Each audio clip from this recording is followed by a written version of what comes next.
Buenas, Buenas noches a todas, a todos. Muchas gracias por su asistencia a esta segunda sesión relativa a el diplomado en Derecho en nulidades. Y vamos a hablar de la prueba de nulidades, tipos de prueba, cargas probatorias.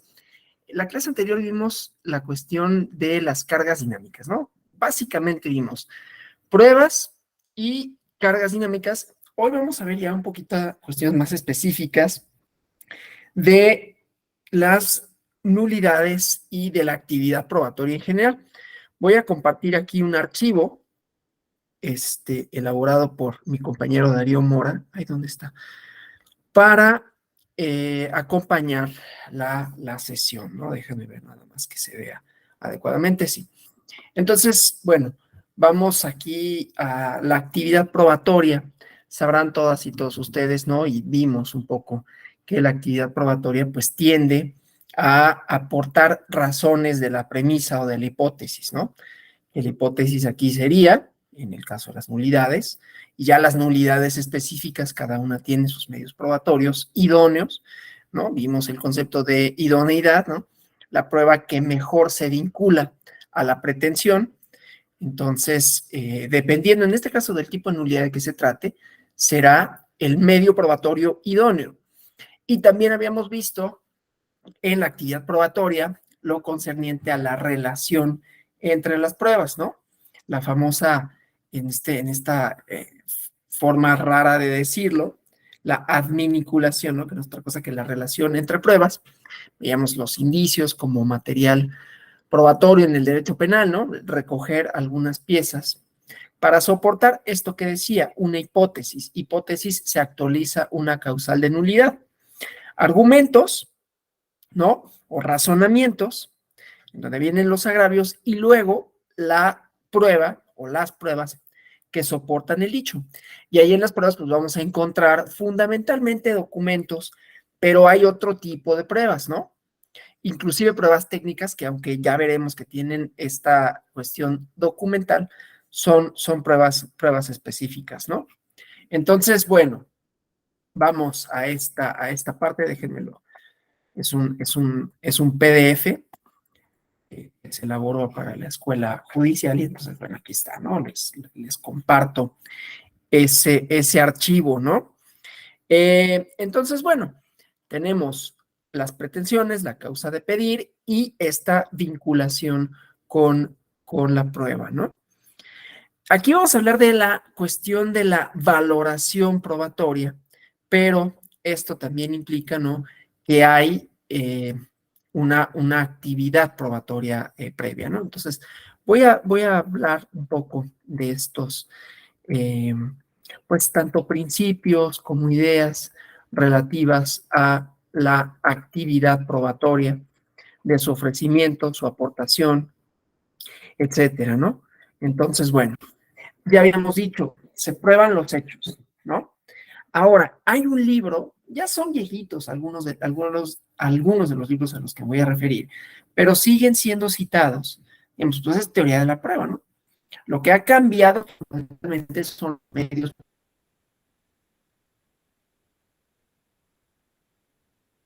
probatorios, que si redes sociales, el monitoreo, algunas cosas relativas específicas a los documentos, y el desahogo, ¿no? Como red social, por ejemplo, como medio probatorio, idóneo para crear ciertas cosas. Pero la actividad probatoria como actividad, y por lo tanto la relación entre la prueba y los hechos, pues no es tan cambiante, ¿no? Entonces, en este libro de Davis Echandía, dice, el objeto de la prueba judicial es todo aquello que siendo de interés para el proceso puede ser susceptible de demostración histórica y no simplemente lógica. O sea, los hechos presentes, pasados, futuros y lo que se pueda asimilar a estos, ¿sí? Un litigio, dice otro tratadista, muerto hace poco, Tarufo, que surge de ciertos hechos, se basan en ellos, ¿no? Tales hechos son disputados por las partes. Hecho uno, se rebasó el tope de gastos de campaña por un 5%. Pretensión contraria o el hecho en disputa es si eso aconteció efectivamente y entonces hay medios probatorios idóneos, ¿no? No solo lo puedo acreditar, por ejemplo, en ese caso, con pruebas documentales, ¿no? ¿De qué me serviría? Esto pasó, fíjense, en el Estado de México, hablando de material probatorio. En el Estado de México, en la elección de 2006, fue 2005, en realidad, se acusó al candidato que en ese entonces resultó ganador, sobra decir quién es, luego fue presidente de la República, se acusó de haber rebasado los topes de campaña. Y uno de los magistrados, el magistrado ponente en ese entonces, Jesús Castillo Sandoval, quien elaboró el proyecto, me comentó en alguna ocasión, hace muchísimos años, fue mi profesor, y me dijo, bueno, a ver, ahí el problema, imagínense, yo en 2006 tenía 22 años, ya apenas empezaba la licenciatura, sabía poco de esta cosa, pero tenía un interés en la política, y entonces mi pregunta iba con un reclamo de, oye, ¿por qué no le anularon la elección? Según yo, pues era muy claro, bueno, era muy claro, a lo mejor para la opinión pública, pero para los hechos de un expediente, no quedaba claro. Dice, a ver, el medio probatorio que se exhibió en ese entonces eran fundamentalmente recortes de periódico. Eso me interesa menos que para defender nada, solo para explicar la relación entre hechos, pruebas e idoneidad, ¿sí? Hay una cosa que emite el INE, que es el dictamen consolidado. Y ahí en el dictamen, me refiero un poco a los gastos de campaña. En el dictamen vienen los gastos de campaña, en qué se gastó, de conformidad con el informe de fiscalización que hacen los partidos políticos. Y ahí se detalla, así, lápices, el lápiz, no sé, se mandaron a hacer 25,000 lápices, por decir una cantidad. Y se gastó tanto por lápiz, ¿no? Entonces, ahí habría la idoneidad de eso. Ahorita me voy a referir a otro asunto.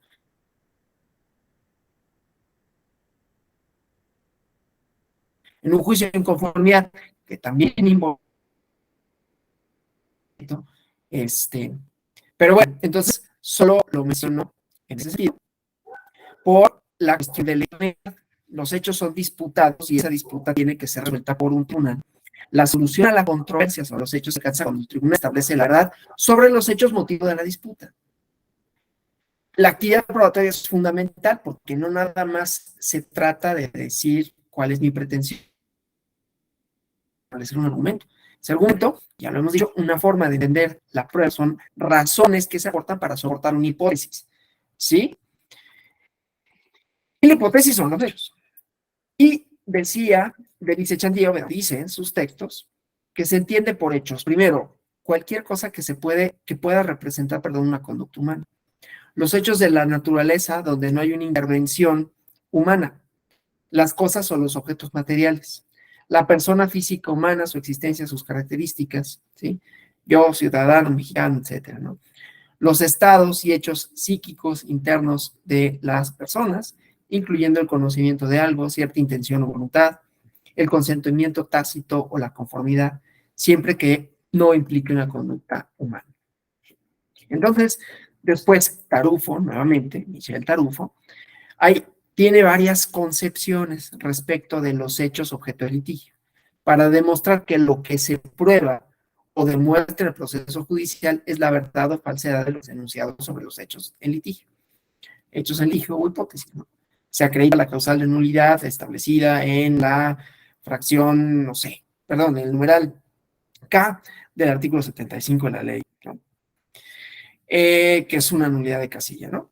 Esto porque los hechos, ¿no? No pueden ser percibidos por el juez. Esto lo sabemos desde que estudiamos primer semestre, ¿no?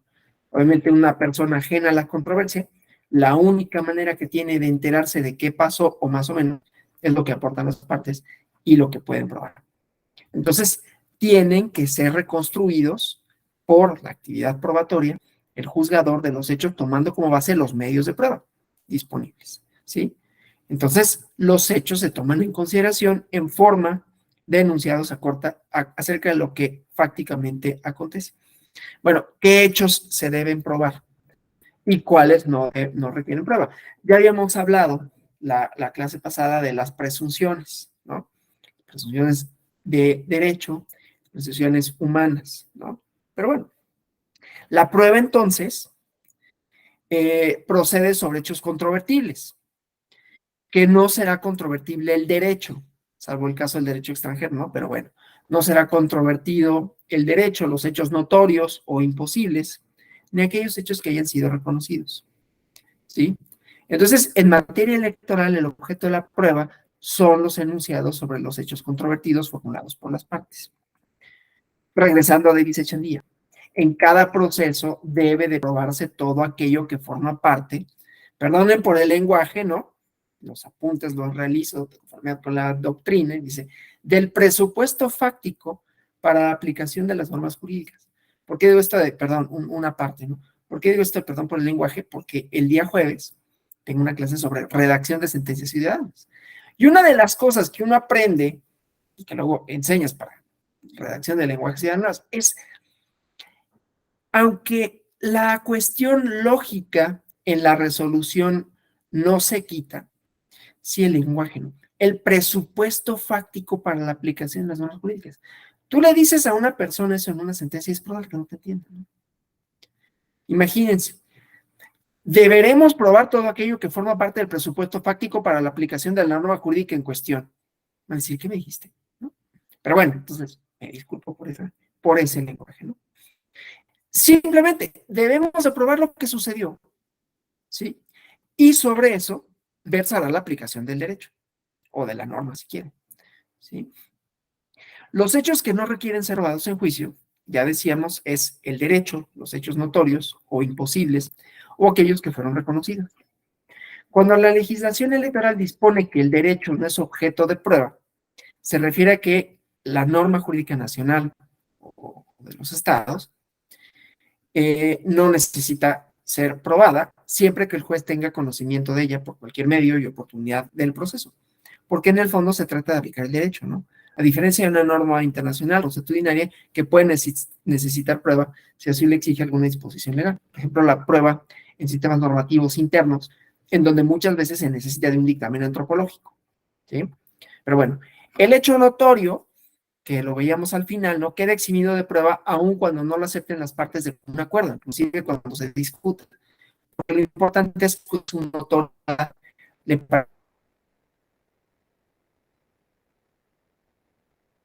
parezca clara al juez y no a la parte quien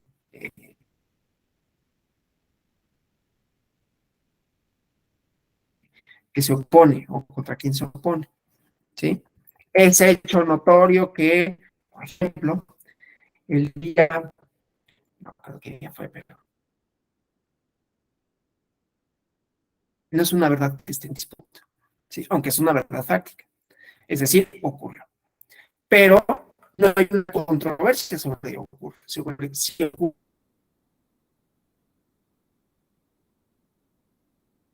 ocurrió o no. En todo caso, la controversia es cómo ocurrió, circunstancias que pudieron haber hecho de esa elección ese ejemplo, no estoy diciendo que no haya sido democrática, ¿no? Si es que eso fuera una controversia. Y si es no democrática, dependería de declarar su nulidad, ¿sí? Respecto de los hechos reconocidos o confesión de un hecho, constituye la prueba suficiente de su existencia a la que haya disposición en contra. Bueno, entonces, las promoventes aportan con su escrito inicial o sugieren un plazo para la interposición de los recursos, las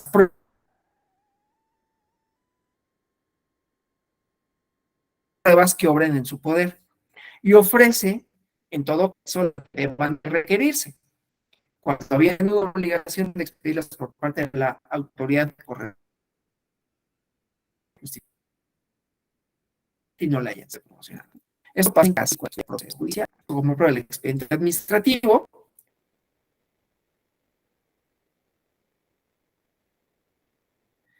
que está en la, que lo tiene la autoridad,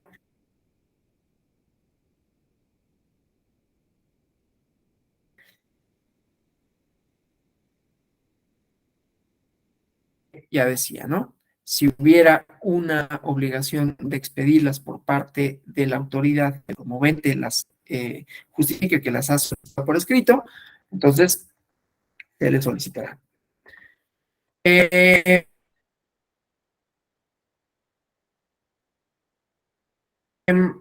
Se puede requerir por parte de los tribunales a diversos organismos electorales, a las autoridades, informes, documentos que obrando en su poder puedan servir para la sustanciación de los criterios. Estamos dirigiendo a resolver, ¿no? Siempre que no obstáculos resolver dentro de los plazos, ¿no? Entonces, pues, claro, en casos extraordinarios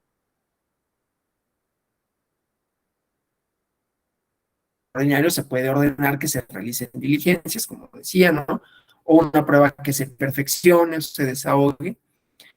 Y bueno, entonces, la sana crítica y la experiencia, tomando en cuenta reglas especiales si es que las hubiera, ¿no? Algo importante, la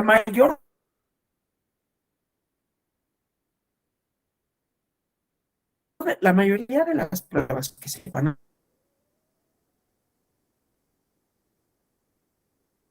aportar son documentales. Y aquí podríamos diferenciar documentales.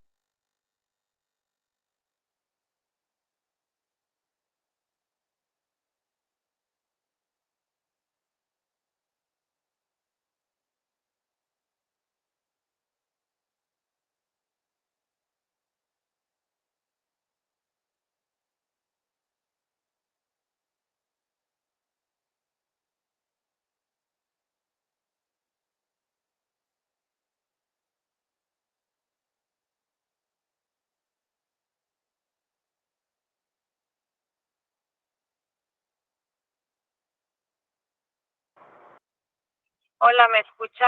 Por favor, déjenme contactar al doctor Alonso, ¿de acuerdo? Les agradezco mucho su paciencia.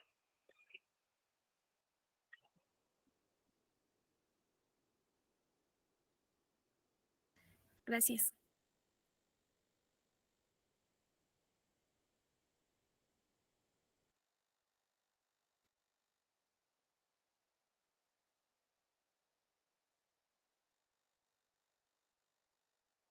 Perdimos la conexión, no sé exactamente por qué, pero bueno. Entonces déjenme compartir nuevamente la presentación acá. Entonces, decíamos, ¿no? Se valoran de conformidad con las reglas de la sana crítica, las máximas de la experiencia, ¿sí? Entonces, vamos a ver eso y luego ya vemos algunas cosas relativas a valor probatorio y ya algunas jurisprudencias también con relación a esto, ¿no? Entonces, valorar una prueba. ¿Cuál es el propósito de la valoración de la prueba, no?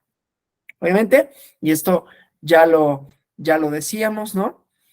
Este, vamos a ver, ¿no? Entonces, es básicamente tiene que ver con la justificación, hay una cosa que se llama argumentación probatoria, ¿no?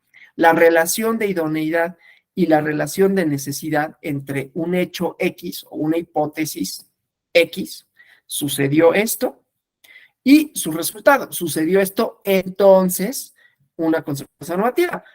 Y lo que está en medio es la actividad probatoria, que cuando se encarga esta actividad a los órganos jurisdiccionales, se tiene que seguir con las reglas de la fundación y la motivación, ¿no? ¿Por qué se admite esa prueba? ¿Qué valor probatorio tiene de conformidad con la ley?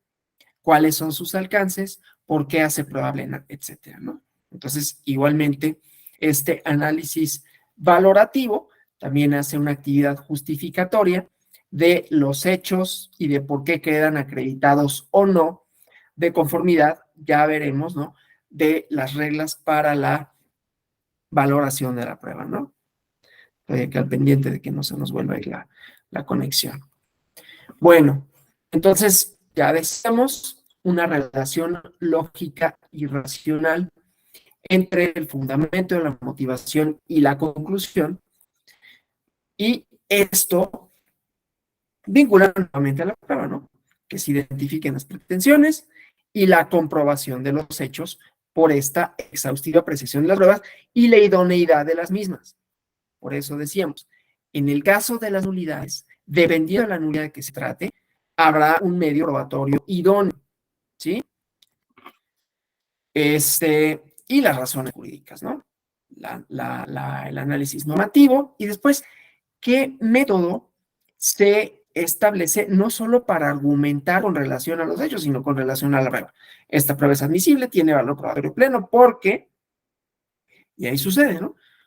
Vinculada, relacionada con estos otros medios probatorios, resulta que se tiene por acreditada la presencia de, no sé, violencia fuera de la casilla, la presencia de, o bueno, se tiene por acreditado, las causas de nulidad en casilla, que efectivamente la casilla se instaló en otro lugar y generó confusión, determinancia. O sea, vamos a probar la existencia del hecho y la determinancia. La determinancia va a ser un criterio para todas y cada una de las nulidades, ¿no? Recordemos, las nulidades están de alguna manera contenidas, y cuando digo contenidas no quiere decir que las contengan, sino que las tratamos de que no sucedan por la conservación de los actos válidamente emitidos, ¿no? Entonces, la nulidad es la última de las posibilidades, ¿no? De manera tal que tiene que ser determinante la existencia de violencia fuera de la casilla y que esto haya impedido el ejercicio de derecho al voto. La instalación sin razón justificada y que esto haya causado confusión en el electorado. Si no causó confusión, no hay determinación. Entonces hay que acreditar la una y la otra, ¿sí?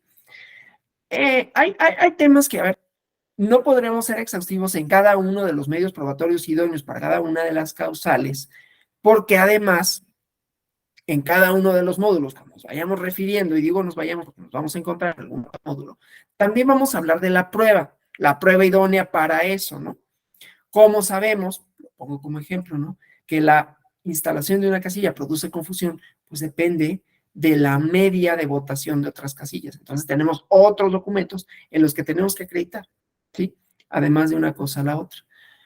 Ahorita vamos a ver también lo relativo al monitoreo de radio y televisión. Saben que una de las causales de nulidad puede ser la contratación de publicidad en radio y televisión por parte de partidos por sí o por interposición de persona, etcétera, ¿no? Entonces, bueno, ahí está el INE como una autoridad garante, ¿no? Entonces, ahí tenemos pruebas, igualmente testigos en video, etcétera, para acreditar distintas cosas, ¿no?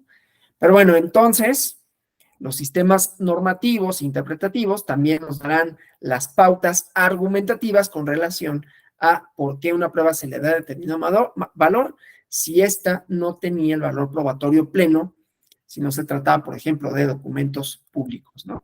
Bueno, entonces, obviamente, esta parte de la argumentación probatoria, buenas razones para fortalecer una conclusión y los nexos causales, ¿sí? Aquí, por ejemplo, uno de ellos, hechos que implican compra o coacción del voto y con ello la afectación a la libertad del sufragio. Entonces, los medios probatorios, ¿no? Tendrán que ser tales que, por un lado, demuestren que efectivamente hubo compra, o coacción del voto, y luego cómo o generar una presunción o una probabilidad más allá de toda duda razonable de que esa compra o coacción de voto tuvo un efecto determinante para el resultado de la elección. Desde luego no es tan sencillo, ¿no? Pero por eso, decíamos, todo esto siempre va a chocar con el principio de la conservación de los actos válidamente emitidos, ¿no?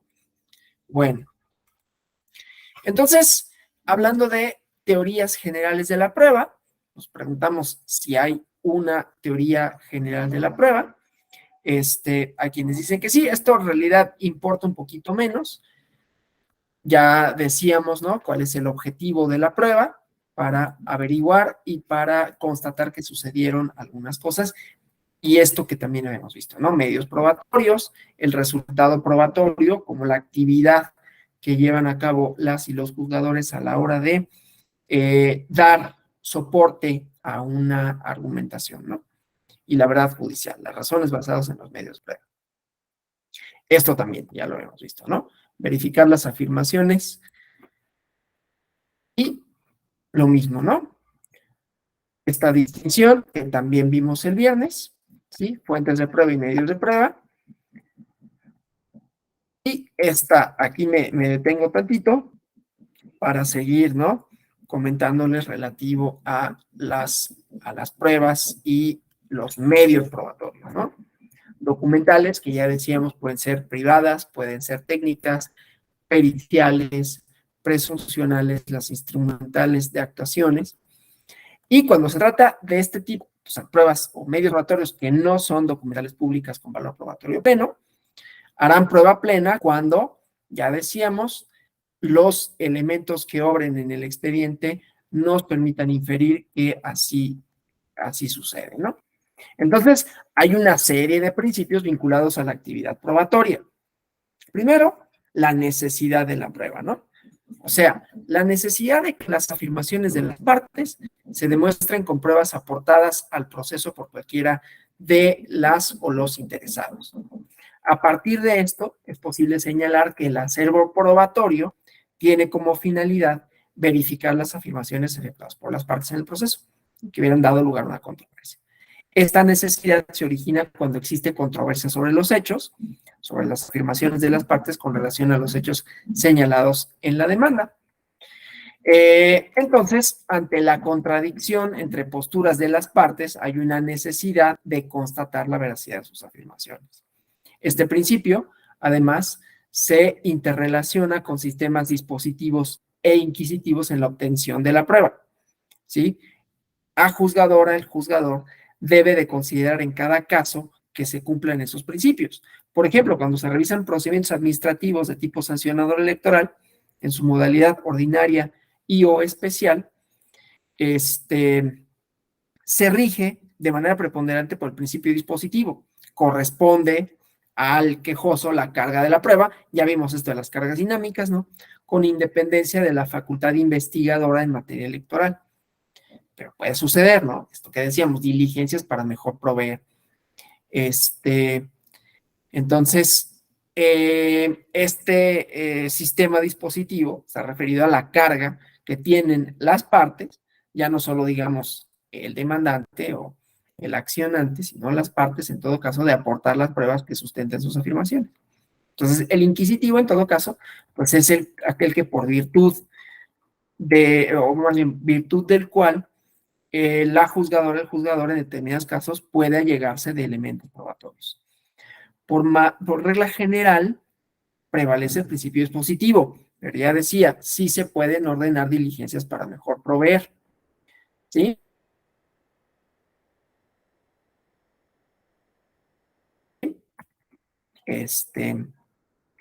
Entonces, bueno, eso, ¿no? Normalmente los documentos, normalmente las causales de nulidad están a disposición de las partes. Nos contaba un compañero en la clase pasada que a veces esto no pasa en la práctica, ¿no? Esa es una cuestión ahí un poco distinta, de la que yo puedo decir gran cosa, pero no creo, digo que no sea cierto, digo que yo no puedo decir mucho,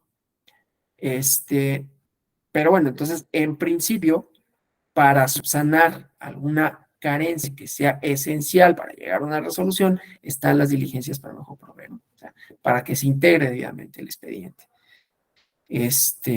Cuando un hecho no pueda ser probado con los medios que tienen las partes para aportarlos, ¿no? Entonces, bueno. Es decir, hay nuevas ideas, nuevas reflexiones en torno a cómo se aplica esta regla, ¿no? En función del diseño previsto en las leyes procesales. El juez no se limita a observar la actividad procesal de las partes. Es un director del proceso, en todo caso, ¿no? Entonces, las leyes procesales le conceden amplias potestades en materia probatoria, sin que ello constituya o pueda constituir activismo judicial. Pasa, por ejemplo, con los recuentos, ¿no? Los recuentos no es sino constatar algo que ya está en un medio probatorio, ¿no? O sea, la documentación electoral, incluidas las boletas o los paquetes electorales, claro, no es la única documentación electoral, pero la documentación electoral, los paquetes electorales es un medio probatorio idóneo, por ejemplo, cuando se lleva a cabo un recuento, ¿sí? Conocerán ya ustedes más o menos cómo sucede, ¿no? La jornada electoral termina a las 6 de la tarde y empiezan los escrutinio y cómputo de los votos. Tiene su propia mecánica, ¿no? Donde cada uno de los representantes de los partidos puede intervenir, están los escritos de protesta, están las actas que se van llenando, están las directrices de qué se consideran votos válidos y votos nulos, ¿no? Eso lo van a ver bien con Darío porque él conoce muy bien esta parte, ¿no? De cómo es que se debe de votar y entonces es importante, ¿no? Decir, en un proceso electoral propiamente y en el sistema de nulidades no se anulan los votos, aunque los votos puedan ser sujetos de recuentos, lo que se anula es la elección o la casilla, ¿no? Es decir, no puedo pedir un litigio para que se anulen los votos. Ahora, en los recuentos sí podemos encontrar inconsistencias, errores aritméticos, ¿no? Etcétera, ¿sí? Pero bueno, entonces decía, esto se convierte en un material probatorio idóneo, ¿sí? Por ejemplo, si hubiera dudas o si se pensara que hubiera errores aritméticos que tienen una consecuencia en la elección. Entonces, se lleva a cabo el escrutinio y cómputo, ese día se llenan las actas, los escritos de protesta, de haberlo, se cierra el paquete electoral, se traslada a la sede de las juntas distritales y el miércoles siguiente se lleva a cabo, ¿no? El cómputo distrital. Y en estas sesiones, aunque no hay recuentos, puede haberlos, ¿no? Dependiendo, ya sabrán ustedes, ¿no? Cuando se pide un recuento, depende, por ejemplo, de la diferencia entre el primero y el segundo lugar, etcétera, ¿no? Entonces, se puede ordenar el recuento ahí en sede administrativa y se realiza el recuento. Pero también puede suceder que derivado de las dudas que surjan del procedimiento electoral, o de los procesos electorales, el proceso electoral en su totalidad, y de la jornada electoral en particular, que se ordene un recuento total o parcial, en donde el medio probatorio, no el medio probatorio, fíjense, para acreditar la necesidad del recuento, que pueden ser las actas, ¿no? Que se hayan detectado en los cómputos distritales, por ejemplo, inconsistencias, que digamos, se detectaron varias inconsistencias y entonces eso me permite, o por lo menos da la duda fundada de que qué tal que esas inconsistencias son sistemáticas. Entonces abran todos los paquetes, por ejemplo, ¿no? Insisto, esto lo conoce muy bien Darío. Él tuvo inclusive la oportunidad, creo, de que cuando fue la diligencia en Campeche de la elección 2021, hubo un recuento total de votos. Entonces, varios de mis compañeros, yo no fui uno de los seleccionados, fueron a la ciudad de Campeche y se dispuso, ¿no?, de un auditorio muy grande en donde todos los votos se contaron, ¿no? Extenuante, pero interesante la experiencia. Pero bueno, entonces ahí lo que vamos a probar en todo caso, o más bien el medio probatorio, son las boletas. Por eso se recuentan y se comparan a ver si las actas fueron debidamente llenadas. ¿Sí? En todo caso, si hubiera errores, se actualizan, ¿no? En presencia de distintas personas, de distintos funcionarios. Entonces, también las boletas electorales son un medio probatorio. Y ahí hay algo importante que tiene que ver con la cadena de custodia. Habrán escuchado el concepto, ¿no? La cadena de custodia, que son todos aquellos pasos, todos aquellos diligencias que se tienen que llevar a cabo por parte de la autoridad administrativa para conservar en su integridad el paquete electoral. ¿Por qué? Porque es la prueba última en caso de que hubiera recuentos, ¿sí? O sea, ahí se deposita de manera fehaciente, vamos a decirlo así, un poco romántico, ¿no? Ahí se deposita la voluntad popular y es el medio probatorio idóneo para saber si los porcentajes de votación, si el número de votos corresponde con el efectivamente depositado, de manera tal que tiene que haber actos que cuiden la integridad del paquete electoral, ¿no? Porque, insisto, es un medio probatorio, así como lo son las actas, así como lo son los escritos de protesta, también lo son las boletas electorales, ¿no? También las inutilizadas que se ponen en sobre separado, pero también los votos válidos, los votos nulos, etcétera, ¿no? Entonces, ahí ya vemos, ¿no?, medios probatorios específicos para una finalidad también específica, ¿no? Los recuentos no quiere decir que se declare la nulidad de la elección, ¿no? Un recuento va a tener efectos quizás sobre el resultado, pero no necesariamente sobre la nulidad, ¿sí? Entonces, son hechos, digamos, distintos e igualmente formas de valorar diferentes, pero que están inmersas igualmente en todo el proceso, ¿no? Entonces, bueno, importante, el juzgador, la juzgadora no puede sustituir a las partes en cuanto a los medios de prueba que apoyen sus pretensiones. Pero volvemos a la idea de las cargas dinámicas, ¿no? Hay veces que por las situaciones de hecho, o también la prueba en materia indígena, ¿no? Cuando se trata de sistemas normativos internos o que participan personas de sistemas normativos internos, ahí hay flexibilidad en cuanto a las formalidades procesales y a las formalidades de las pruebas. Y ahí sí puede haber también, así como lo veían, lo apuntó algún compañero para violencia política de género, también la reversión de la carga de la prueba, ¿sí? Pero en principio no se puede sustituir a las partes en cuanto a los medios de prueba que apoyen sus pretensiones. Sí se pueden allegar, ya decía, de elementos que le permitan de mejor forma resolver la controversia para que haya una correcta administración de justicia. No nulifica la regla general de la carga de la prueba, pero posibilita ya sea la reversión de esta, ¿sí? O que cuando el juzgador estime necesario llegarse de determinados medios de prueba para resolver, lo haga de otra manera, ¿no? Con estas, decía, diligencias para mejor proveer, ¿no? E insisto en el caso de los sistemas normativos internos, ¿no? En ese supuesto, además es criterio de la Suprema Corte de Justicia de la Nación, que los jueces, las juzgadoras, están obligadas a indagar cuáles son las costumbres y especificidades de la comunidad a la que se vinculan, ¿no?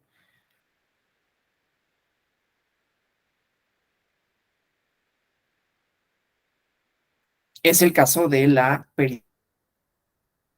Aunque no es un error que necesariamente sucedió en creo que fue un recurso de revisión, no me acuerdo si fue revisión, pero en donde se argumentaba que una comunidad determinada había violado el derecho a la universalidad del sufragio. Es decir, que no había dejado votar a ciertas personas que pertenecían a la comunidad.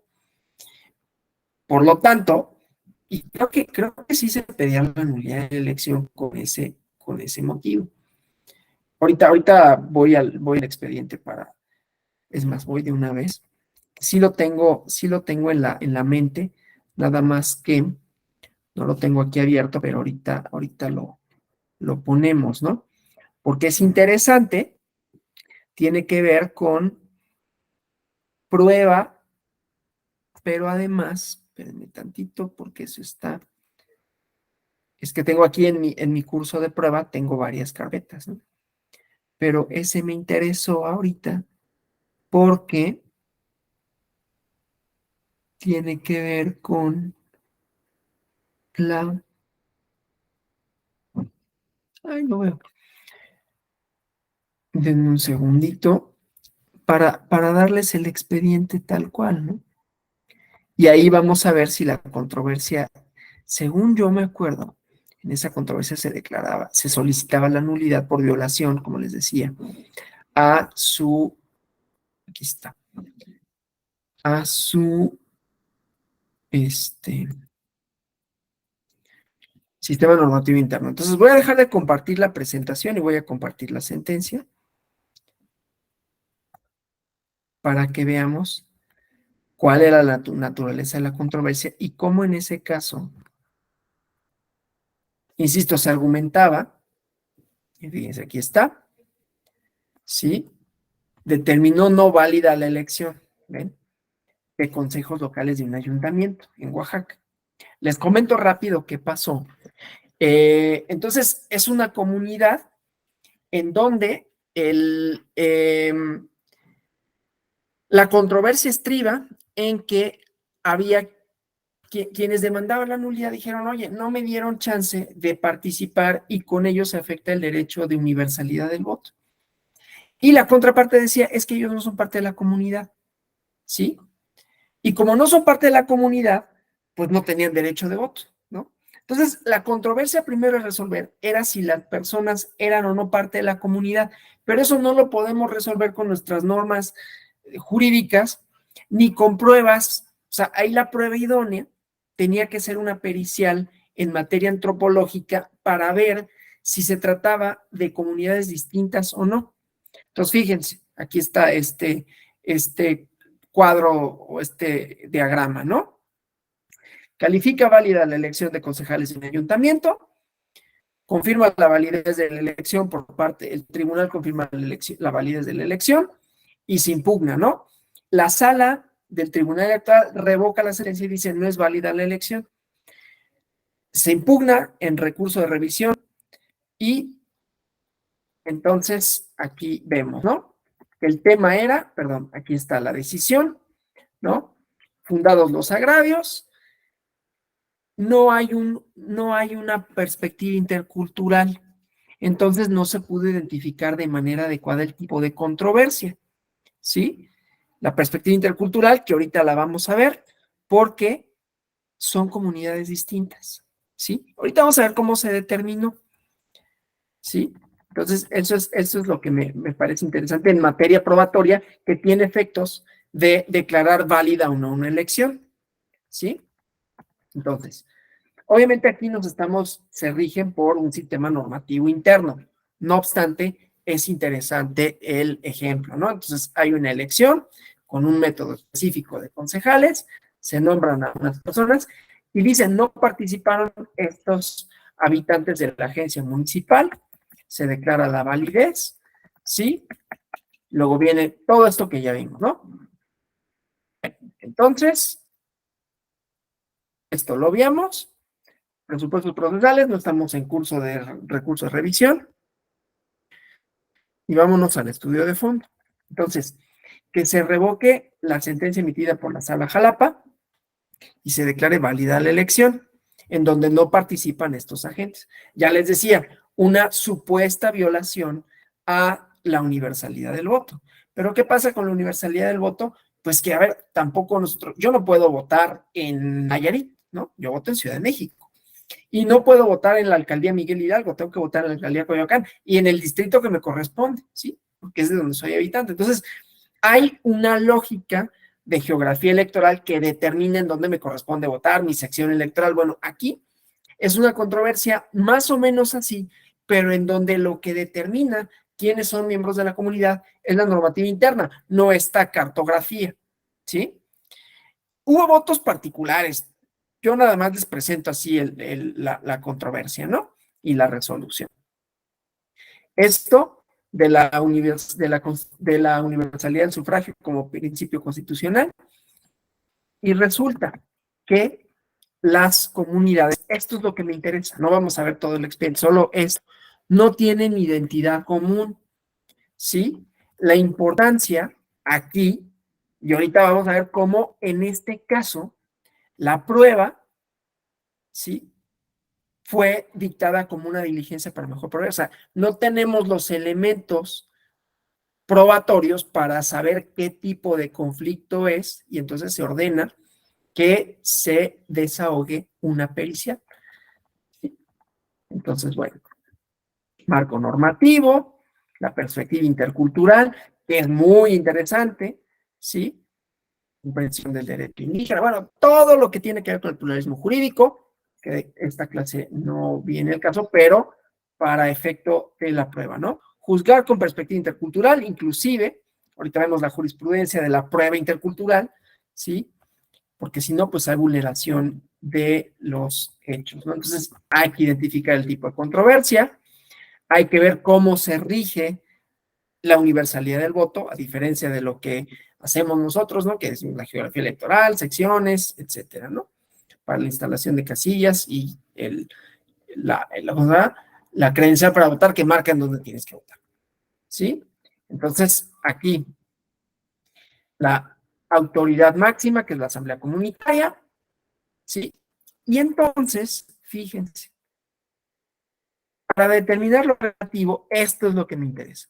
Para determinar lo relativo si las comunidades de la cabecera y de la agencia guardan un sentido de identidad común o no, se valoraron conjuntamente las documentales que obran en el expediente, así como el dictamen antropológico emitido por el CIESAS Pacífico Sur.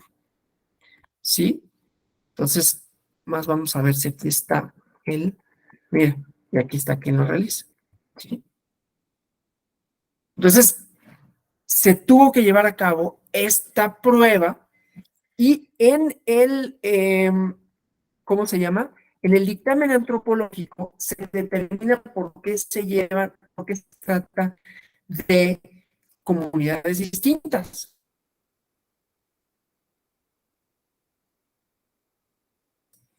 No podría haberse llegado a otra conclusión con un tipo de prueba distinto, ¿sí? Las documentales que había no eran suficientes para determinar si eran o no comunidades diferentes. Eso es todo lo que me interesa con esto, ¿no? Y entonces aquí dice cuáles son, en el dictamen, cómo es que podemos diferenciar a una y a otra festividades religiosas, ¿sí?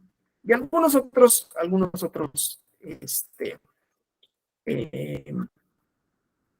eh, formas, digamos, ¿no? Que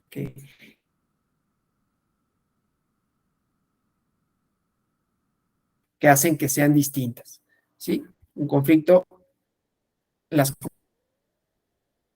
pericial, antropológico,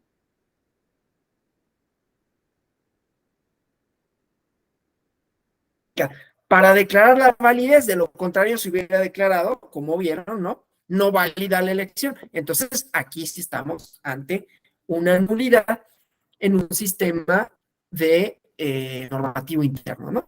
Dejo de compartir, ¿sí? Esto era lo que me interesaba. La idoneidad probatoria, las diligencias en todo caso para mejor proveer, que puedan dictarse, los medios probatorios a los que se debe de allegar la o el juzgador para llegar a una solución judicial idónea. No tenemos ningún problema de audio ni nada, ¿verdad? Porque yo de repente como que los veo, luego no, y eso es por mi conexión a internet. Pero, ¿saben qué? Me voy a cambiar de lugar, de todas formas. Luego eso hace que se me junto para que esté más cerca de mi modem. Y ya con eso lo que pasa es que, hablando de comunidades, aquí cerca hay un... Sí, sí, ya lo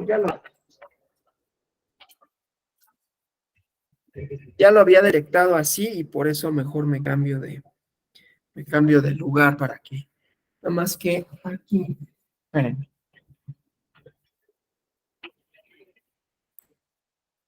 aquí en Coyoacán hay 1000 fiestas patronales, nunca sé cuál, y siempre truenan cohetes, entonces si escuchan ahí algo, es porque hay por aquí algo celebran, no sé exactamente qué, ¿no? Bueno, entonces, esta actividad probatoria, ¿sí? No solo para referirnos a la idoneidad de las pruebas, sino para referirnos cómo le hacemos para que una determinada cuestión quede probada, es que se pegó quede probada de manera fehaciente. Es que, perdón, ¿no? Pero le dan miedo a los cohetes, me brinque encima y ahorita me brincó y se pegó con mi codo, entonces estoy sobando la cabeza al pobre. Y perdón que aquí nos acompaña, pero él también tiene algo que decir, supongo, respecto a la prueba, me viene a supervisar, ¿no? Bueno, entonces, necesidad, vamos a regresar a la presentación. Es,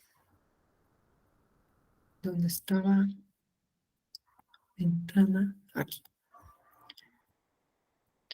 Bueno, entonces, estaba en este caso, ¿no? Entonces, en casos relacionados con sistemas normativos por usos y costumbre, esta cuestión de la posibilidad de ordenar ciertas pruebas. No quiere decir esto que el juez se tenga que convertir en inquisidor o en investigador.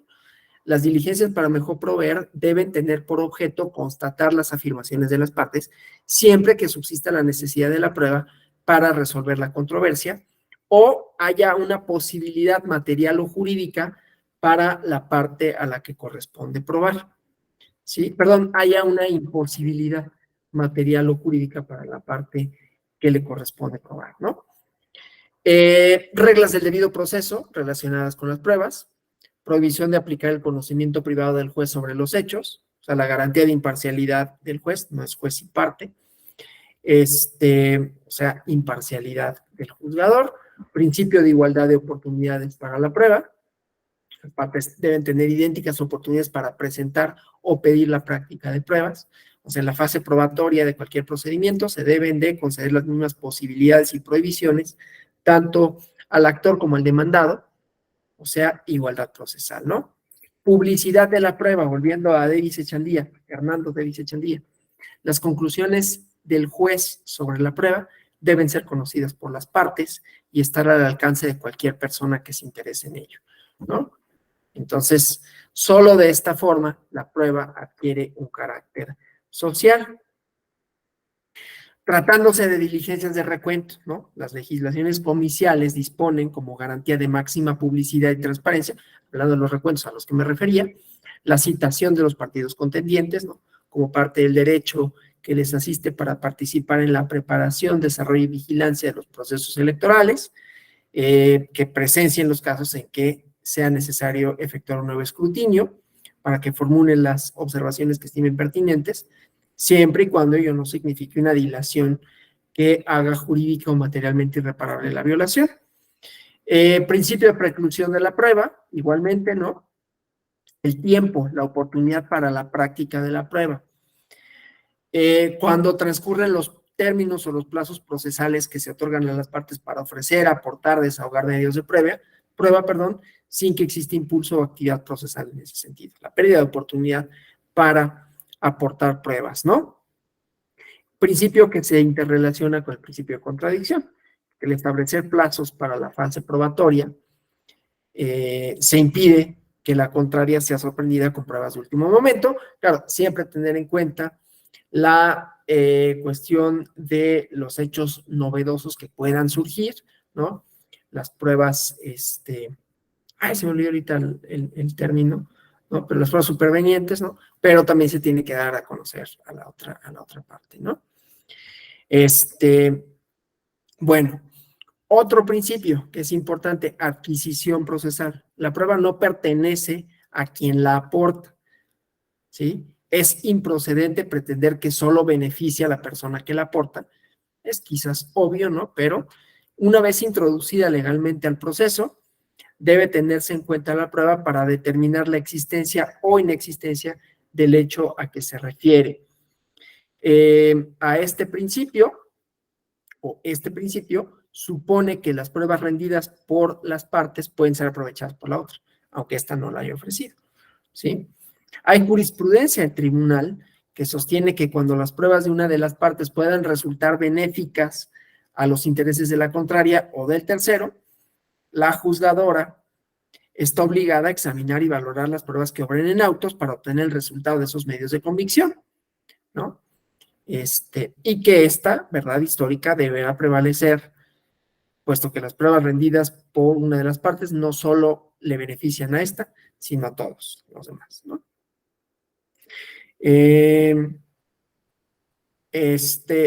Otro principio que es importante, que se sigue de pues es la contradicción de la prueba, ¿no? La prueba está sujeta a discusión, que sea contradicha por medio de otra, ¿sí? Y la idoneidad que ya nos habíamos referido. Vamos a avanzar en la presentación. ¿Dónde estamos? Acá. Esto que ya habíamos dicho. Y bueno, las reglas de la valoración de la prueba, me refiero muy rápido a ellas. La legal o tasada, pues es en donde ya la norma le dice qué valor probatorio va a tener un medio de prueba específico, ¿no? Harán prueba plena los documentos públicos, ¿sí? La libre valoración que faculta a la o el juzgador determinar en forma concreta y racional la fuerza probatoria.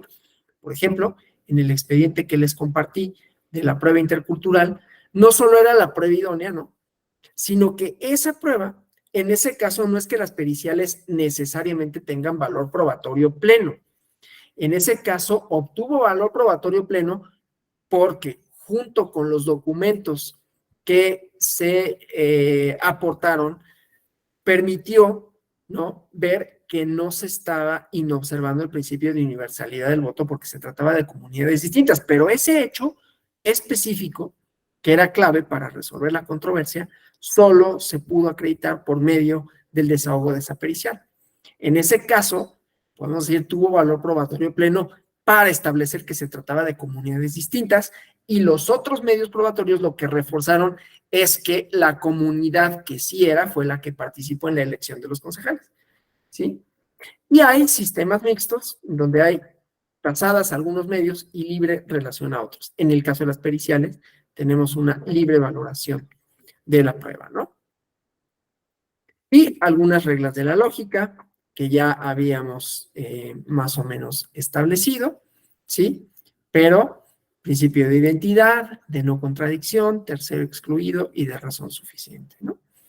Me voy a ir un poquito rápido ya con esto para ver algunos criterios, algunas jurisprudencias con relación a la prueba y ver de manera específica algunas cuestiones del INE y las pruebas, el monitoreo de redes sociales, ¿no?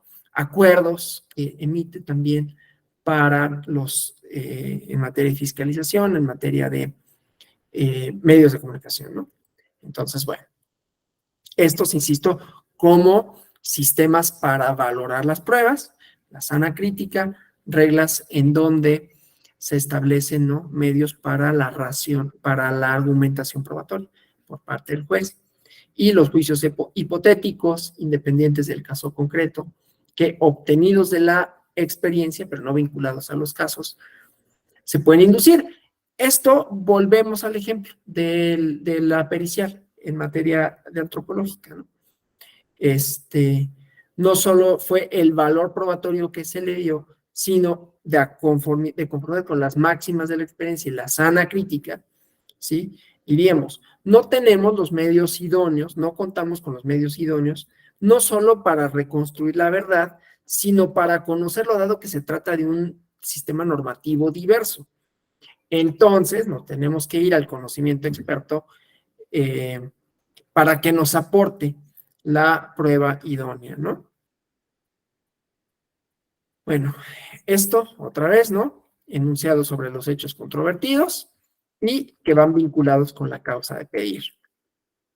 La prueba, que ya lo habíamos visto, ¿sí?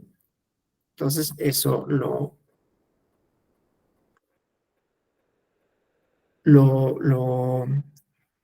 obvio, y vamos a esto, ¿no? La actividad probatoria, los medios probatorios, mismos que igual, ¿no? Ya vimos, y el resultado, la valoración. Digamos, esto resume en general lo que vimos tanto en la clase anterior como esta, ¿no? Actividad, medios y resultado probatorio, es decir, el argumento que hace el juez, la argumentación que hace y cómo valora las pruebas, ¿no?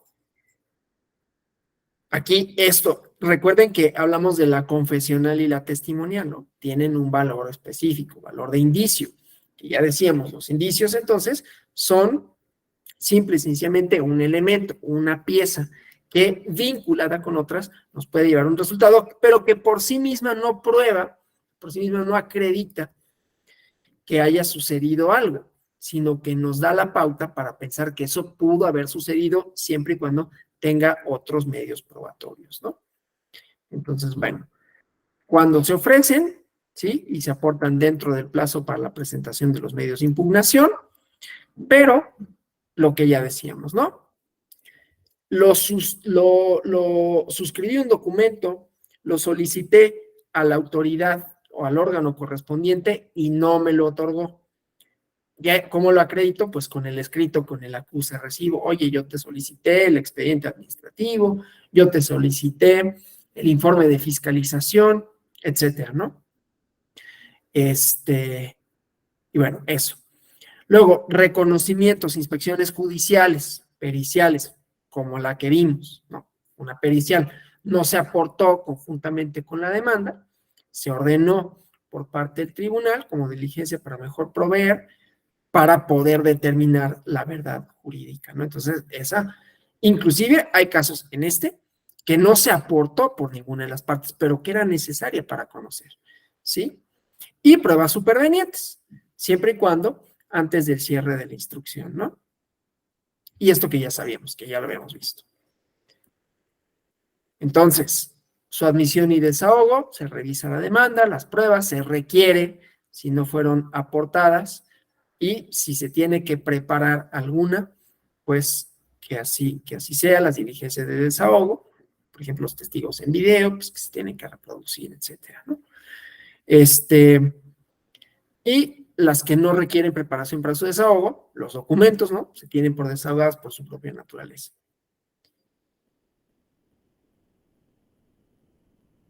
Lo que decíamos, ¿sí? Los medios de valoración. Entonces, hay reconocimientos, inspecciones, informes que se pueden ordenar, ¿no? Documentos. Ya decía, también la pericial en los, como decía, en los sistemas normativos internos, ¿no? La prueba intercultural. Ahorita vemos la jurisprudencia. Entonces, estos poderes, ¿no? Ordenar el desahogo de otros medios probatorios, reconocimientos, requerir informes, documentos a los órganos del Instituto Nacional Electoral o algunas otras autoridades, inclusive particulares, que ya les decía, ¿no? Las diligencias para mejor proveer. Aquí están. Vamos a, ya decía, documentales públicas, privadas, técnicas, presuncionales, instrumentales, ¿sí? Y su valoración. Entonces, voy a dejar de compartir esto. Déjenme, les comparto el criterio de la prueba intercultural. Nada más denme un segundo.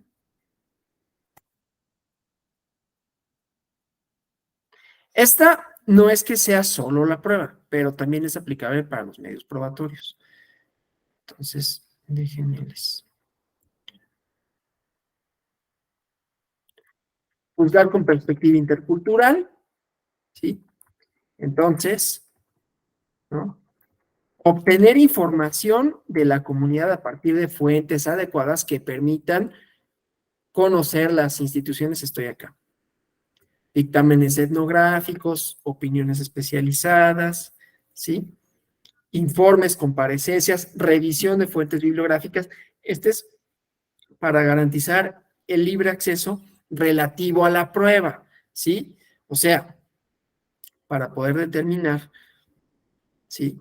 El contexto a partir de la perspectiva intercultural, ¿sí? Entonces, eso. Valorar el contexto sociocultural, o sea, ahí primero la prueba, ¿no? Esto. Obtener información, medios probatorios, después, con base en el pluralismo jurídico, que me dará las máximas de la experiencia, las reglas, ¿no? Para valorar ese contexto, ¿sí? Y ya después identificar qué tipo de conflicto se trata. Entonces, bueno, eso, aquí está la jurisprudencia 19/2018, ¿no? Eso nada más. Vamos a ver algunos otros criterios y ahorita vemos un poquito de las actividades que hace el INE, la metodología para el monitoreo en radio y televisión, ¿no? Nada más déjenme. Estamos acá. La prueba de contexto. Sí, es justamente esa, ¿no? La prueba de contexto justamente es para identificar de qué va el conflicto, ¿no? En términos generales, lo podremos resumir así. Es que estoy buscando mi ventana, ¿no? De las distintas jurisprudencias, porque no son pocas. Entonces, no son particularmente nuevas, pero todas nos van a ayudar. Entonces, vamos a esta, que creo que es la más antigua. Vamos de la más antigua a la más nueva, ¿no? Entonces, distintas pruebas, ¿no? Pruebas técnicas, como lo puede ser el testigo en video, por ejemplo, de algún spot, la contratación, ¿sí? De propaganda. Entonces, como causal de nulidad, ¿no? su pertenencia es documentos, ¿no? Entonces, bueno, lo voy a mencionar así de manera general, ¿sí? De acuerdo con la teoría general del proceso, los documentos tienen varias manifestaciones, ¿no? Entre ellas un video. Recordarán ustedes, ¿sí?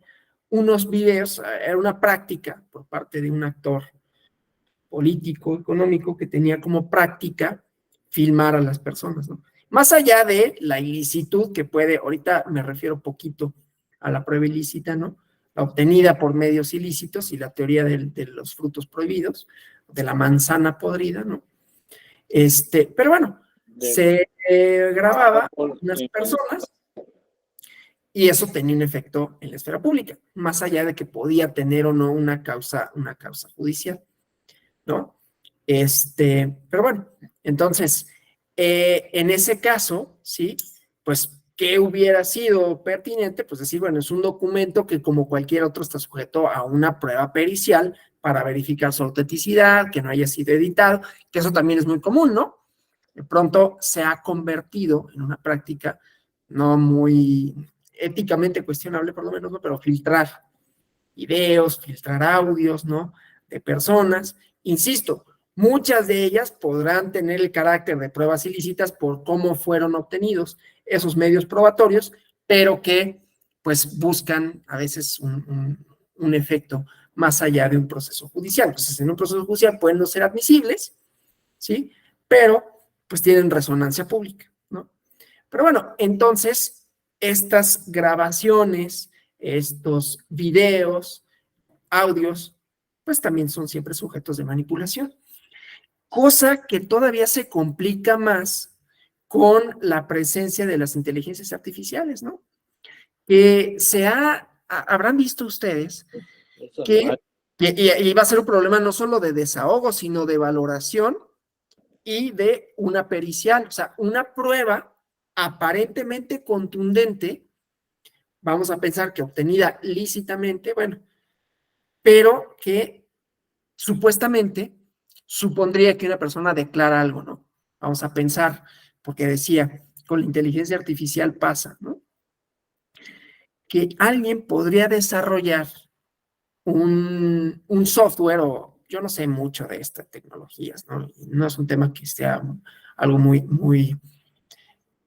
que me cause mucha curiosidad, pero entonces alguien utilizando las herramientas de la inteligencia artificial podría subir un supuesto video mío diciendo algo, ¿no? Y eso convertirse en un medio probatorio, ¿sí? Inclusive en un juicio. Aquí hay una declaración de esta persona en este video. Ese video, y aquí por eso me interesa, ¿no?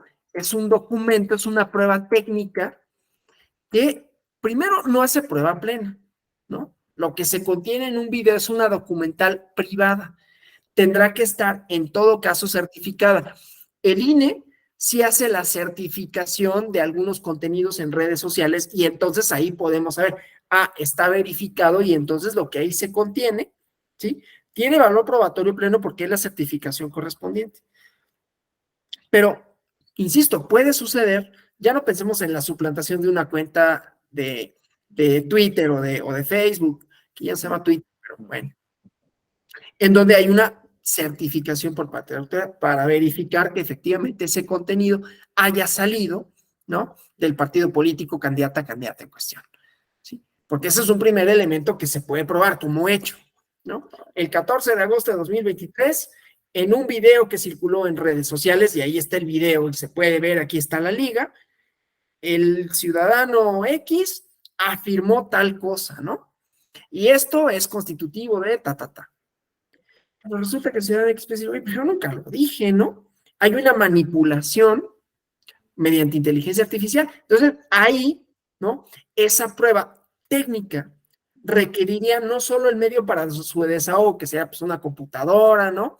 Una forma para reproducir eso, sino que podría estar sujeta a otra prueba, ¿no?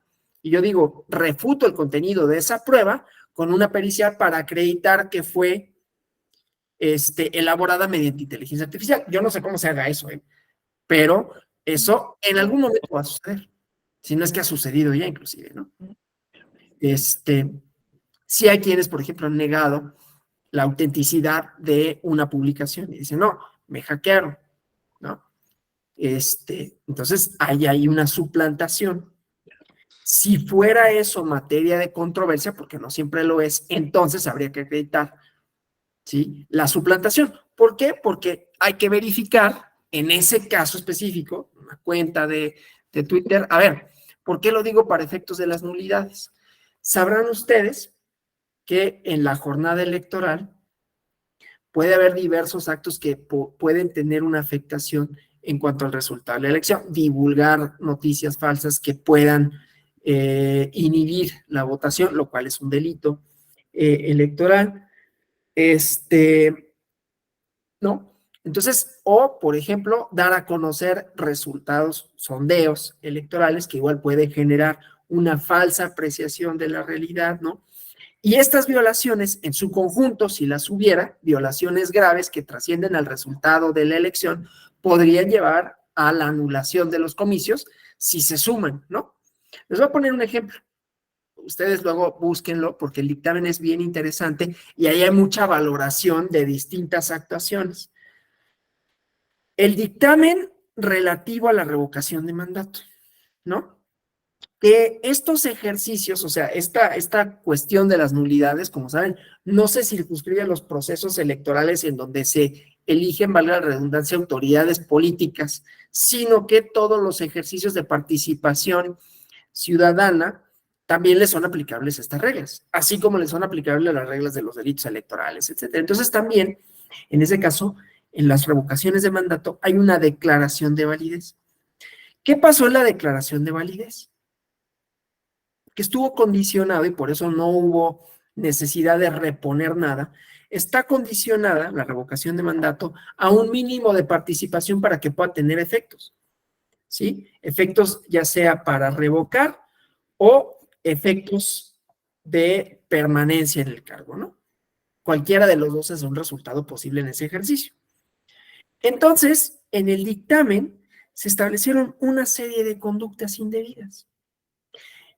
Si se hubiera superado o alcanzado el umbral suficiente para los efectos que pretende la revocación de mandato, se hubiera tenido que anular, con base en las muchas violaciones que hubo de diversa índole, ¿no?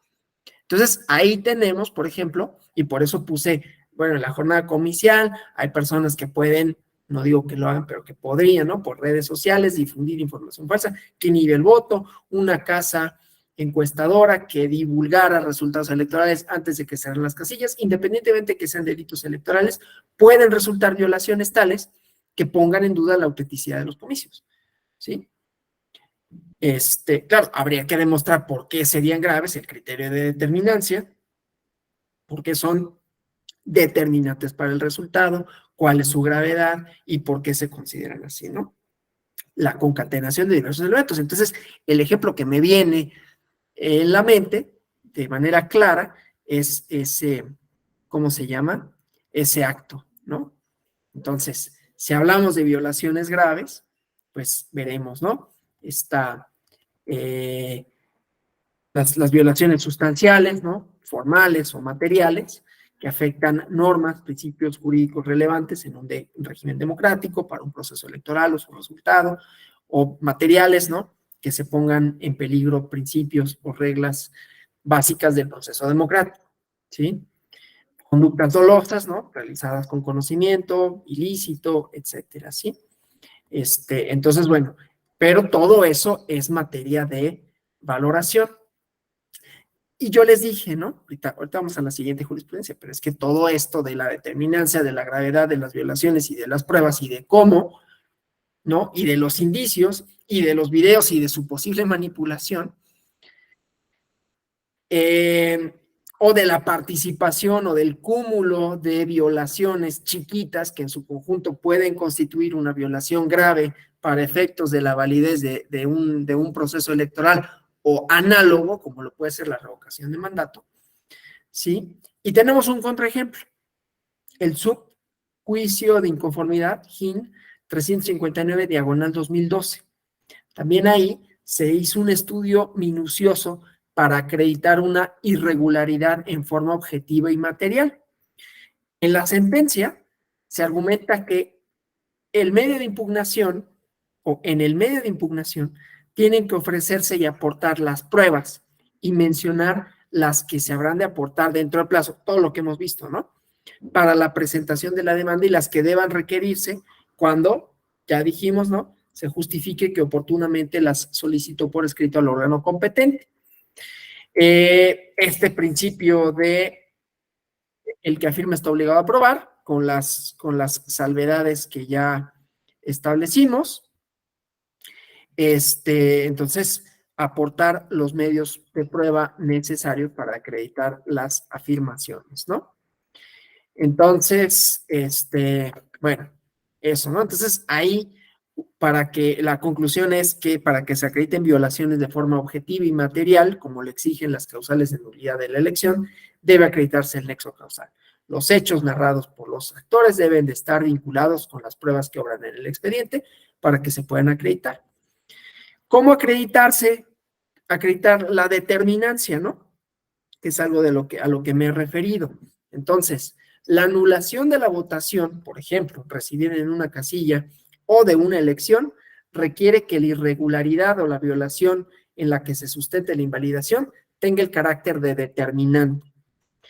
El carácter determinante de la violación, esto lo van a ver reiteradamente, ¿no? No sé, no creo ni siquiera que sea la primera vez que alguien les habla de la determinancia. Entonces, solo me voy a referir de manera muy, muy general, pero es que va vinculado con la prueba. O sea, hay una calificación de determinancia, pero la determinancia, ¿no? Tiene un factor cualitativo y un factor cuantitativo. El cualitativo, la naturaleza, los caracteres, los rasgos, las propiedades peculiares que tiene la violación o la irregularidad, ¿sí? Que podremos decir es grave o no es grave, que se esté en presencia de una violación sustancial, porque involucra la violación de principios, vulneración de valores fundamentales constitucionalmente previstos. Hay un expediente, nada más que ahorita no tengo el número, pero lo refiero, es la nulidad de la elección de Iliateco Guerrero, ¿sí?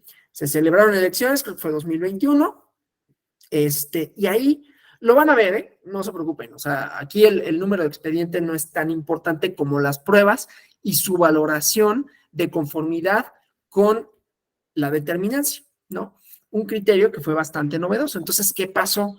Que por violencia política, por razón de género, se anuló una elección sin que se pudiera determinar un elemento subjetivo, o sea, atribuirle la conducta al partido ganador, pero en donde había violaciones sustanciales por la colocación de publicidad, ¿no? Y ahí hubo un análisis no solo del medio, no solo de dónde se colocó no solo del contenido de la publicidad, sino dónde y cuándo se colocó, ¿sí? Entonces, ¿qué pasó? Que el día de la jornada electoral, cuando ya no está permitido hacer propaganda en materia político-electoral, salieron en unos lugares estratégicamente puestos unas pancartas, unos dichos, unos promocionales en contra de una candidata en donde además, como elemento agravante, se hacía violencia política de género, ¿no? Se reproducían estereotipos, se decían una serie de cosas, pero había un factor importante, no solo el temporal fue el día de la jornada electoral, sino en dónde fueron colocados como medio, fíjense, para valorar, en este caso, la gravedad, ¿no? No solo era, a ver, es grave por sí mismo que haya violencia política en razón de género, es grave por sí mismo que el día de la jornada electoral haya propaganda, pero además, este es el factor cualitativo, ¿no? Es grave porque hay un discurso que es antidemocrático, se violentan principios de equidad en la contienda, se hacen uso, ya decía, de estereotipos, pero además también, bueno, y luego el factor cuantitativo, ¿no? Cuántos mensajes, pero además un factor igualmente para la determinancia que era en dónde estaba. Entonces, estaba dispuesto de tal forma que las personas que se trasladaran a la casilla vieran necesariamente esa publicidad, ¿sí? Y entonces ahí, haciendo otro análisis, ¿no? La concatenación de cosas para la hora de la argumentación probatoria. El resultado electoral en esa casilla con respecto a otras. Y entonces parecía, había la inferencia de que había una alta probabilidad de que ese promocional haya tenido efectos en el ánimo de los votantes, ¿sí? Entonces, todas esas cuestiones, ¿sí? En donde se puede establecer, otra vez, más allá de toda duda razonable, lo cual quiere decir un cálculo de probabilidad, y no más que eso, pero tampoco menos, una inferencia, ¿sí? De que en este caso, esas violaciones, ¿y cuáles eran las pruebas? Eran fotografías, ¿sí? En donde estaba la publicidad, eh, la inspección ocular que se hizo, ¿no? Las denuncias que se presentaron, en donde se aportaban estas pruebas, ¿no? Entonces, bueno, y decía, el factor cuantitativo es la magnitud medible, ¿no? El cúmulo de irregularidades, por eso me referí, por ejemplo, al proceso de revocación de mandato. No es nada más la participación de algunas personas, funcionarias públicas en distintos. No es nada, o sea, el cúmulo de esas cosas, porque a lo mejor uno solo no haría anulable la elección. Dirían, bueno, si es una falta y que se desahogue por el procedimiento sancionador que corresponde, ¿no? Un gobernador o una gobernadora o dos, un día acudieron y entonces, o hubo utilización de propaganda gubernamental, ¿no? Indebidamente, porque también le aplican estas reglas. Entonces, ahí hay estas violaciones, pero pueden no ser trascendentes, el cúmulo de ellas sí, ¿sí? Insisto, ahí no se anuló porque no se cumplía el otro criterio. Es una condición necesaria para que pueda declararse los efectos, pues que se haya un umbral de votación. Pero bueno, es interesante por el ejercicio, ¿sí? Bueno, y otra cosa que tiene que ver también con la diferencia entre el primero y el segundo lugar, que puede dar lugar a las presunciones, y ya me refería, por ejemplo, al rebase de topes de campaña. Hay un módulo de rebase de topes de campaña y de las nulidades constitucionales, entonces solo me refiero a eso de manera general. Vamos rápido a otra jurisprudencia. Vamos a esta jurisprudencia 19 para ir como vinculándolo. Déjenme, voy a dejar de compartir esta para compartir la 19, para ir viendo cómo ha resuelto la sala superior algunos de los conceptos que estábamos viendo, ¿no? Entonces aquí les proyecto la 19. Todas estas son viejitas, pero lo mismo, ¿no? La adquisición procesal. Las probanzas aportadas en los medios de impugnación, ¿sí? Los medios de convicción tienen la finalidad el esclarecer la verdad legal y entonces no solo benefician a quien lo ofrece, sino también a las otras partes en todo caso, ¿no? Esto ya lo habíamos visto, pero bueno, les comparto algunos criterios. Y vamos a los monitoreos en radio y televisión. Primero les voy a compartir de manera muy general la metodología para el monitoreo de radio y televisión. Les voy a compartir este video del INE.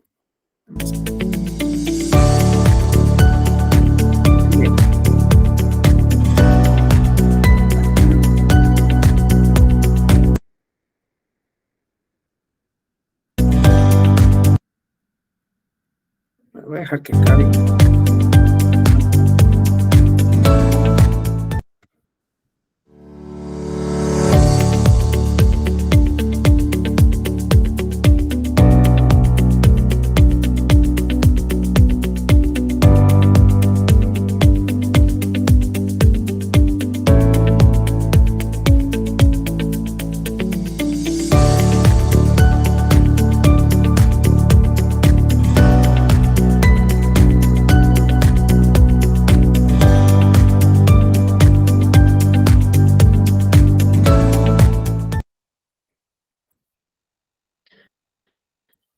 No solo es la contratación, ¿no?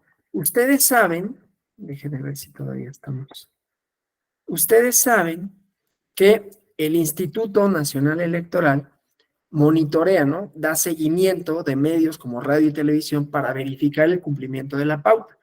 Saben que a raíz de la reforma de 2007, se le quitó a las televisoras la facultad de vender publicidad, en términos así llanos, ¿no? Entonces, es una facultad del Estado, los tiempos del Estado se distribuyen para garantizar condiciones de equidad, ¿no? Pero el instituto monitorea las señales radiodifundidas durante 18 horas diarias, de las 6 a las 24 horas, y los espacios noticiosos, ¿sí? Para conocer el tratamiento que dan los programas de radio y televisión a las precampañas y campañas electorales durante los procedimientos electorales federales. Este monitoreo lo ordena el Consejo General para vigilar el cumplimiento de las transmisiones sobre las campañas y precampañas electorales en los programas de radio y televisión, a través de los tiempos que se destinan a la comunicación social del instituto y en los medios informativos, ¿no? Entonces, también les voy a compartir, por ejemplo, aquí nada más para que lo vean, ¿no? Aquí algunos resultados, informes del monitoreo. Se los pongo acá para que lo tengan, ¿no? Como material. El nuevo expediente, les digo que no lo tengo, es el de Iliateco Guerrero, pero el número no lo tengo. Pero en el módulo relativo a la nulidad de la elección por violencia política de género, van a ver el número del expediente. Entonces, el número se los debo, pero busquen, mira, además ahorita se los doy, para que no quede sin responder. Les doy enseguida. El número es el 1861/2021 en recurso de revisión constitucional. SubRec 1861/2021. Es ese. ¿Si eres el que me solicitaba? ¿Cuál acuse?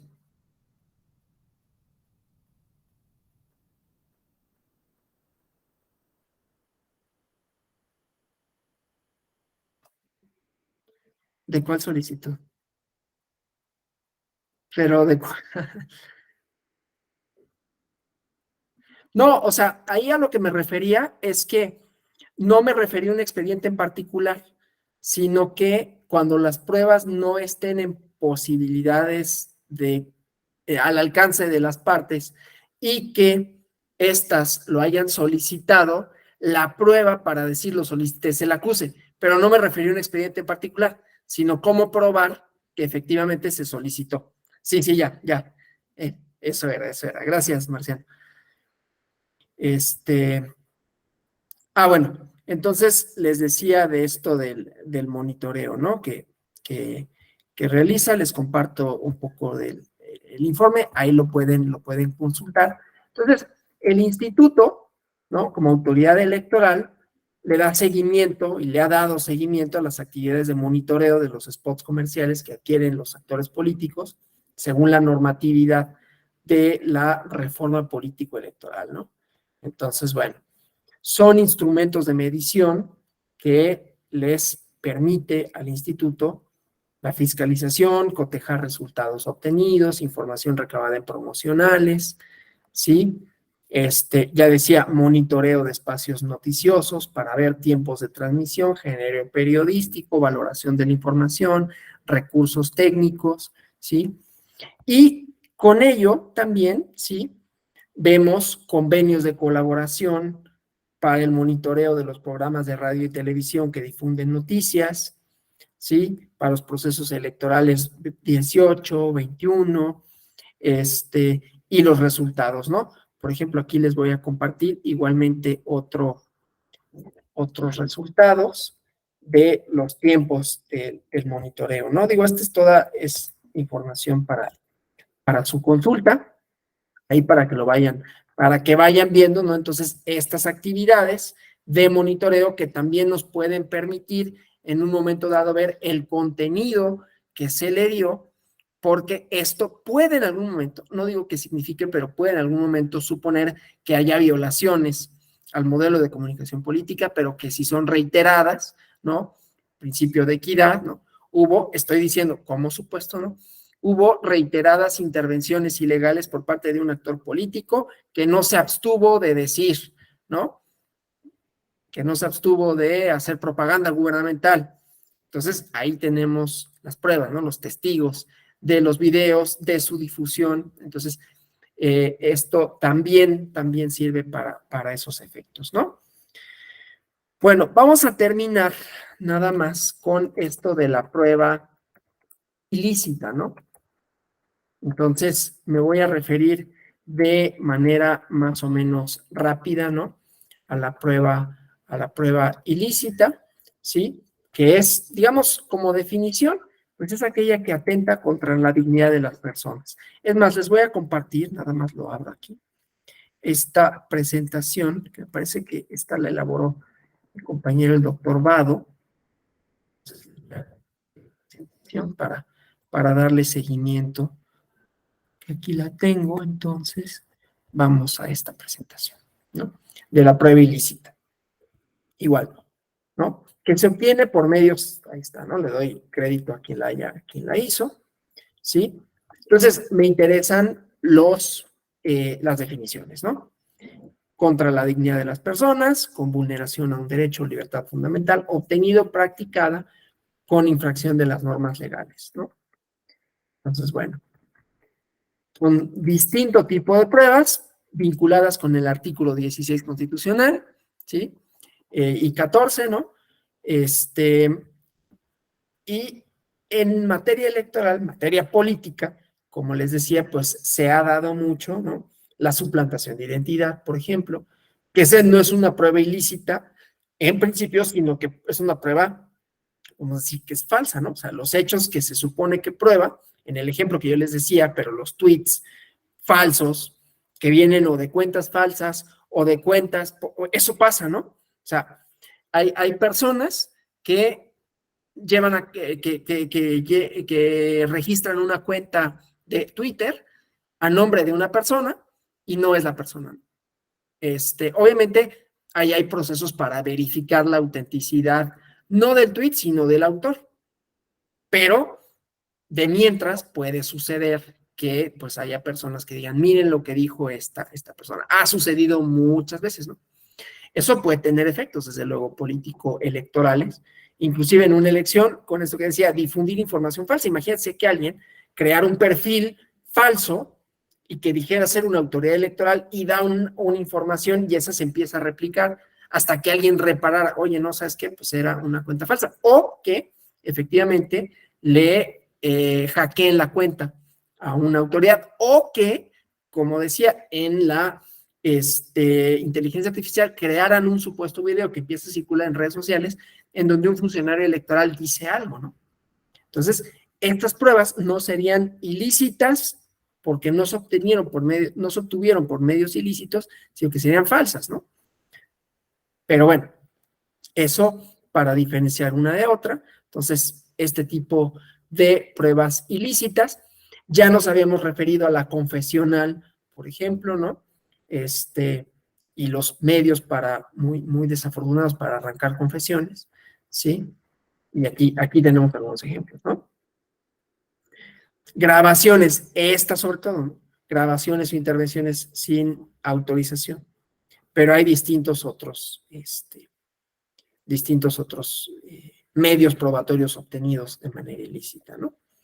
Entonces, bueno, obviamente, pues esto implica la exclusión de ese medio probatorio, ¿sí? Dejo de compartir eso porque lo que me interesaba era sobre todo hablar de esa parte, ¿no? Entonces, bueno, para concluir, tenemos que decir las pruebas admisibles, si estamos diciendo pruebas falsas, que eso es un objeto de valoración, ¿no? Como les decía, las documentales o las redes sociales podrían tener una cierta presunción si se trata de cuentas certificadas por el instituto, pero si no, entonces habría que ver una forma de decir, a ver, se acredita, ¿cómo podemos acreditar que este perfil es efectivamente, o esta cuenta, es efectivamente del partido? ¿Sí? Por eso decía, hay una certificación por parte del INE para poder saber si es o no la cuenta, ¿no? Pero bueno, para ser admitidos, los medios de prueba relevantes tienen que ser admisibles jurídicamente. Todo medio de prueba relevante debe ser observado bajo el criterio de admisibilidad.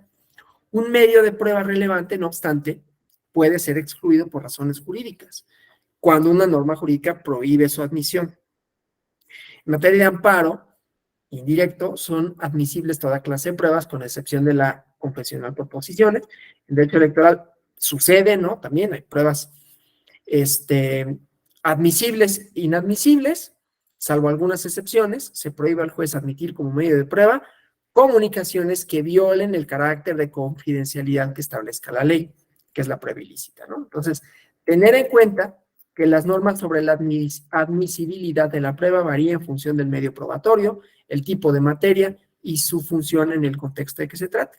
Entonces, pruebas admisibles, documentales, en electoral, ¿no? Que pueden ser públicas o privadas, técnicas que por su propia naturaleza no requieran de perfeccionamiento, presunción legal humana, periciales, instrumental de actuaciones.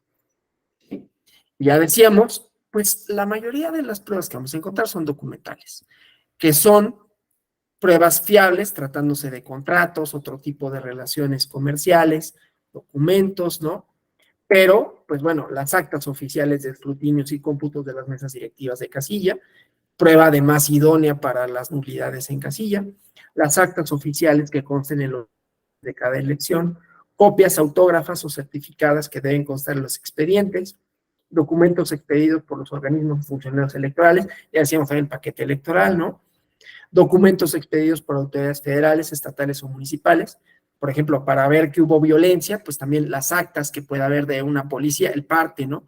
Que hubo de la policía, en qué consistió la violencia, en dónde se encontraba, etcétera. Documentos expedidos por quienes tengan fe pública, de acuerdo con la ley, ¿sí? Entonces, la propia ley, ¿no? Va estableciendo el catálogo de lo que debe entenderse por documental pública. Y documentales privadas, vimos esto de las técnicas, ¿no? Que se consideran por su propia naturaleza documentales, ¿sí? Están dentro de las pruebas documentales, pero entonces son técnicas todos aquellos medios de reproducción de imágenes que tienen por objeto crear convicción en el juzgador, definición de la ley, ¿no? Acerca de hechos controvertidos, y entonces se tiene que señalar concretamente lo que se pretende acreditar, ¿no? Se deben identificar a las personas, a los lugares y las circunstancias de modo y tiempo que estén en la prueba, ¿no? Requieren, pues, de la descripción precisa de los hechos y circunstancias que se pretenden demostrar. Solo de esta forma, ¿no? Las pruebas técnicas en las que se reproducen imágenes, como sucede en las grabaciones de video, en las grabaciones de redes sociales, la descripción que presente el oferente debe guardar relación con los hechos por acreditar.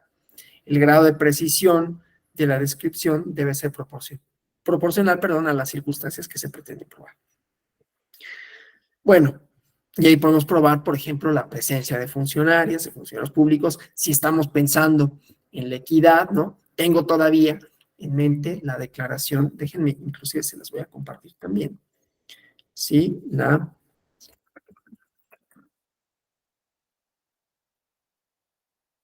revocación de mandato. Entonces, aquí está. Se las voy a compartir, aquí está en PDF. Insisto, como materia de valoración probatoria, aquí es bien interesante, ¿no? Vean qué pruebas se desahogaron, cómo se acreditó la presencia de funcionarios, ¿no? Y por qué eso resulta o resultaría determinante si se hubieran dado las circunstancias específicas, ¿no? Bueno, hasta aquí yo, pero no sé si haya preguntas, comentarios con relación a lo expuesto, algo que les gustara que profundizáramos o alguna duda que haya surgido de conformidad con lo que decía.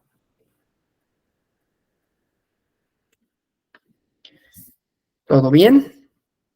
Bueno, pues si no hubiera nada más, yo les agradezco por su asistencia, por su presencia, esperando que haya sido interesante, ¿no? Que se hayan agotado los temas como ustedes les desearían que hubieran sido abordados. Y pues nada, nos veremos en alguna otra sesión de este diplomado. Y bueno, todo el material adicional que pues ahí se los comparto para consulta. Muchísimas gracias, buenas noches, que pasen un una excelente semana, un gran inicio de semana y nos seguimos viendo. Gracias, buenas noches. Buenas noches, doctor. Buenas noches, compañeros.